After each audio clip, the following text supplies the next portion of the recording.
Oriental Daily, of course. Thank you. Oriental Daily. Miss, hello, Miss.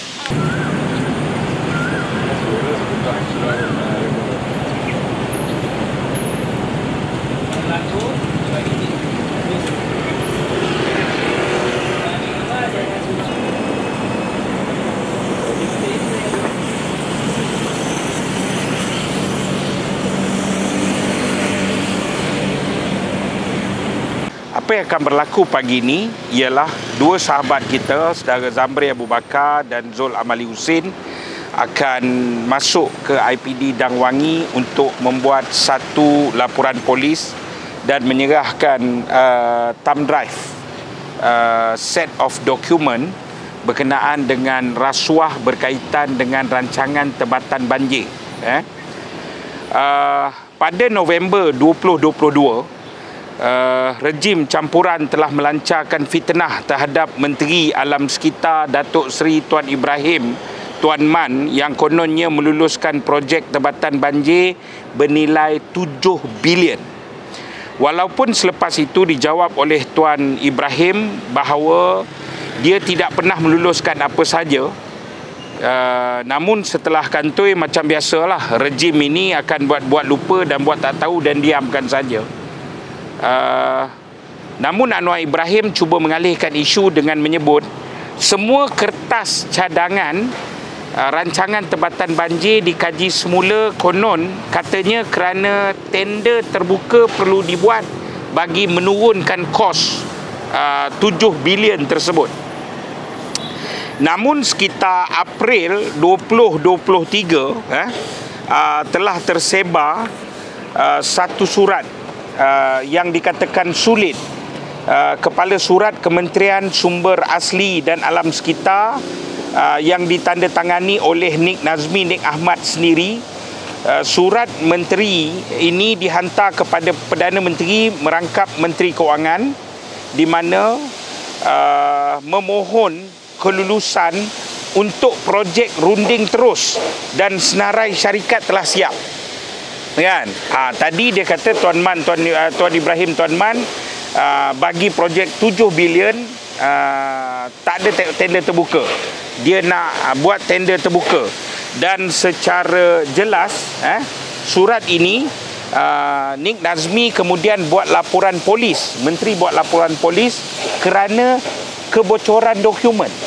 Bukan surat palsu, kebocoran dokumen. Maknanya dokumen ini adalah dokumen yang benar, yang akhirnya dokumen tersebut daripada 7 bilion senarai projek sudah menjadi sebanyak 16 bilion.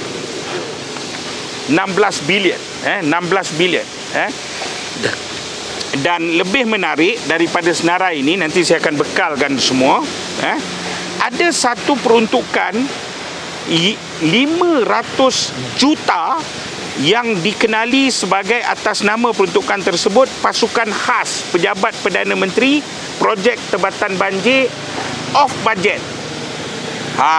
Bukan saja kos ini meningkat, runding terus, pilih syarikat, malah dia meningkat. Okey.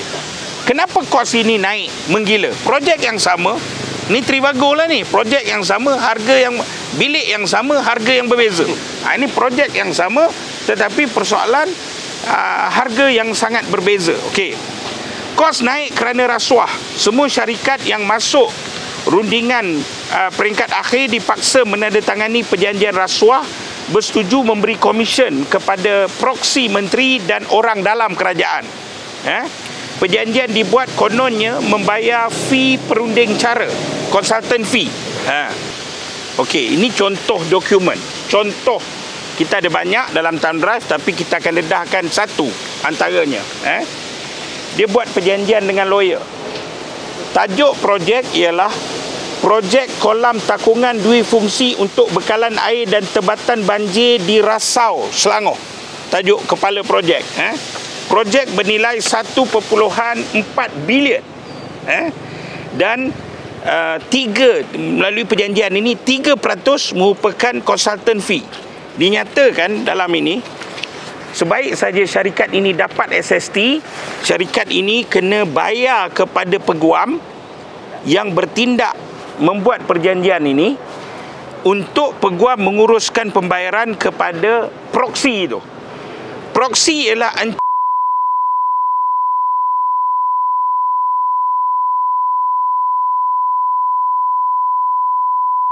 proksi kedua antara dalam perjanjian itu ialah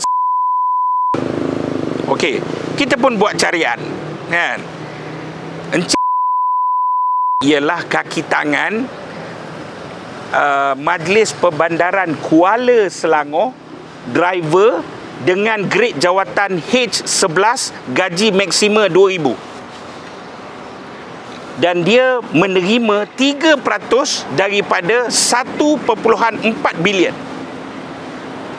Ini adalah benda yang sangat mengarut. Kita buat carian, syarikat ini berpengkalan di Terengganu, alamat daftar berniaganya, dan dia adalah syarikat menjual alat kecantikan. Tak, ini seluruh negara, projek seluruh negara, 16 bilion, 16 bilion, projek seluruh negara. Di Pahang ada 10 projek, di Kelantan ada 2 projek, di Terengganu 1, Sabah 2, dari seluruh negara. Dan daripada senarai yang kita dapat, yang lebih menarik apa dia? Yang juga menarik apa dia? Dua bajet bawah itu dipanggil pasukan khas Pejabat Perdana Menteri Projek Tebatan Banjir off budget, dan dia bernilai 500 juta. Itu tak apalah, itu Perdana Menteri pun kena jawab. Tapi yang kita nak fokus sekarang ni ialah bagaimana semua projek ini ada perjanjian tepinya, ada consultant fees-nya, dan rakyat susah. Tapi kamu sakau almost 1 billion. Di projek-projek melibatkan inspektan juga teknik sekolah yang pastinya akan menyebabkan ketirisan kepada wang negara akan berlaku pada zaman kerajaan Madani ini. Ini perlu dijawab segera oleh pihak kerajaan yang terlibat, juga Datuk Seri Anwar Ibrahim lah selaku Perdana Menteri yang melaungkan tata kelola wewenang dan fikrama yang hebat. Pastinya perkara ini pasti didahulukan sebab melibatkan daripada ada 2 muka surat sekalian. Ada 2 muka surat.